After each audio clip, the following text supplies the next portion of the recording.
to me, it was like the whole movie would fall apart if we didn't believe Catherine Newberry was a talk show host, and a legendary one. We really had to get Emma into this vibe of I am like the queen of late night talk shows and of the world.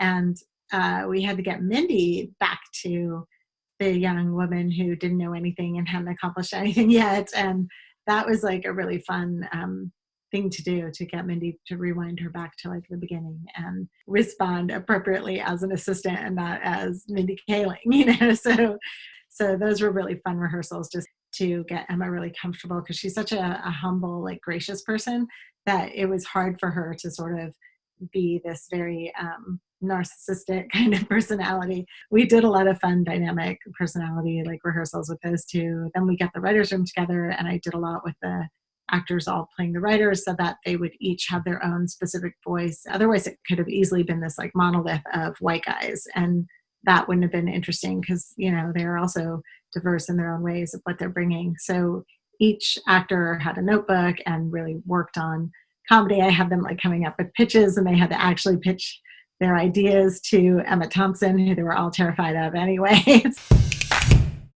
Well, the biggest tip is to try to minimize the locations, because when you don't have a lot of days to shoot, you don't want to spend your time moving from place to place. You want to spend as much of it shooting as possible. So just go through and see what else can take place in the same place you're already shooting. Because the minute you have to pack up the truck with all the equipment and go somewhere else, that's hours that you're not getting footage for your movie.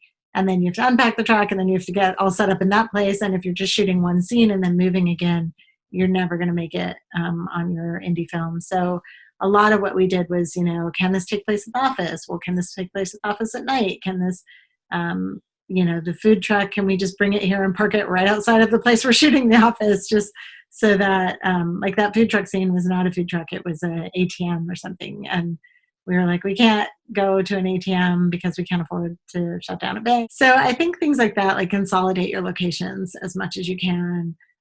Really make sure that every character in there, every talking part is really necessary, because that's super expensive too. The minute somebody talks, that's $1,000. So if you don't need, 4 or 5 people that just say, hey, or awesome or something, then don't do it, because that's a lot of your budget right out the door.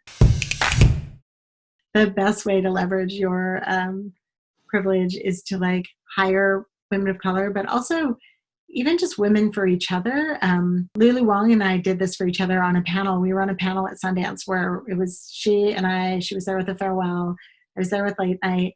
We were on this panel with 3 guys, and they kept talking over us and to each other, and we never could get a word in.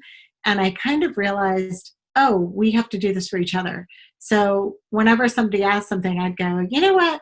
I really want to hear what Lulu has to say about that. And I'd answer it, and then I'd be like, what do you think, Lulu? And she was like, oh, and then, she'd answer, and then she'd go, I'm really curious how Nisha directed on this thing. And we realized like we were literally just making space for each other. And so I think if you're in a writer's room, or you see another woman of color or another woman or anybody who is having trouble getting their voice heard, to literally just take control and make space for each other is a pretty amazing thing to do. So if you make space for their story, or make it known to the people who are overlooking that we're missing this voice and our show would really benefit from this voice, and then to physically make space for that voice whenever you can, that would be an incredible gift.